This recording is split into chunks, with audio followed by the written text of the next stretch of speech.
सुना है कोटा में इंजीनियरिंग की काफी अच्छी तैयारी होती है। हाँ भाई, सही सुना है तूने।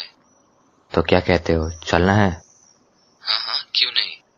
अच्छा ठीक है, तो तू अपनी सारी तैयारियां कर ले, हम लोग परसों निकल जाएंगे। हाँ ठीक है ठीक है।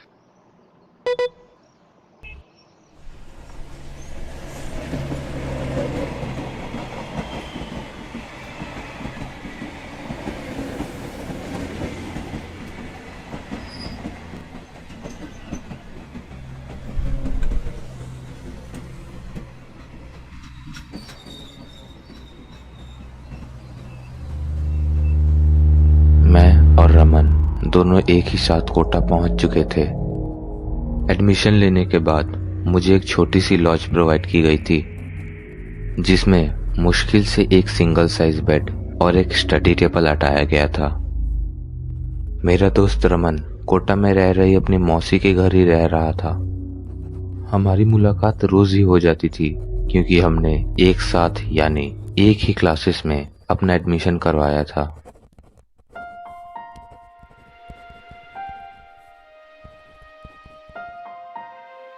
मेरी तैयारी तो भगवान की दया से ठीक ठाक ही चल रही है, बस आईआईटी क्रैक हो जाए। देर रात 12 बजे तक जागकर पढ़ाई करने के बाद भी मेरी नींद ठीक 3 बजे खुल जाती थी। पर पता नहीं, इस कमरे में कुछ अजीब था।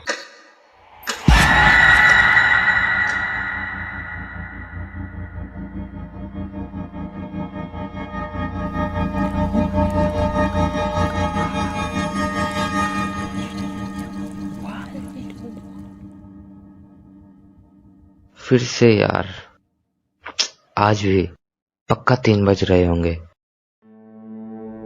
पता नहीं क्या चक्कर है।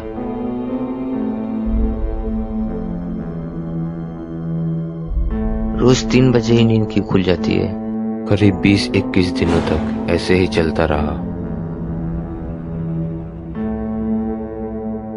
मेरी हालत बहुत ज्यादा खराब हो चुकी थी।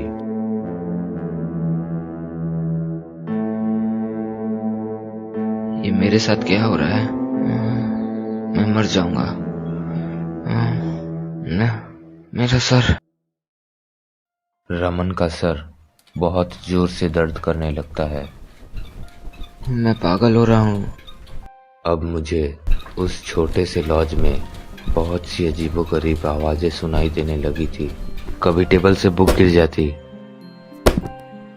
तो कभी एकदम से कोई आके चादर खींच लेता।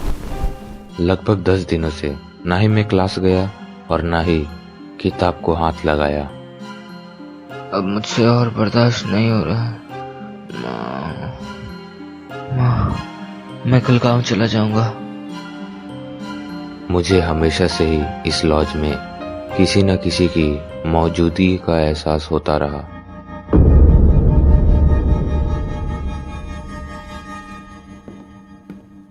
पर जब मैंने उस मनहूस लॉज की गेट लगाते लगाते अपने बिस्तर की तरफ देखा, तो कोई लड़की बेड पर घुटनों में सर छुपाए बुदबुदा रही थी और मुझे बाय कर रही थी। घर के अंदर दाखिल होते ही माँ को देखकर थोड़ी हिम्मत मिली, पर मेरी हालत देखकर शायद मेरी माँ की हालत खराब हो चुकी थी। करीब शाम के 6 बज रहे थे, इसीलिए मैं खाना खाकर सो गया।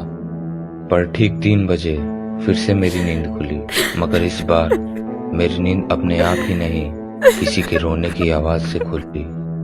लेकिन मेरे शरीर में इतनी ताकत कहाँ बची थी कि मैं उठकर देख पाता कि आखिर कौन रो रहा है। मैं चुपचाप आंख खोलकर ही लेटा रहा। काफी देर तक इंतजार करने के बाद भी वो आवाज नहीं रुकी, तो मैंने अपने शरीर का पूरा दम उठने में लगा दिया। मैंने उठकर देखा तो वो आवाज रूम के कोने से आ रही थी। ये तो वही है। नहीं नहीं नहीं, ऐसा कैसे हो सकता है? छोड़ दो मुझे, चली जाओ यहाँ से। मैंने तुम्हारा क्या बिगाड़ा है? चली जाओ। जैसिका।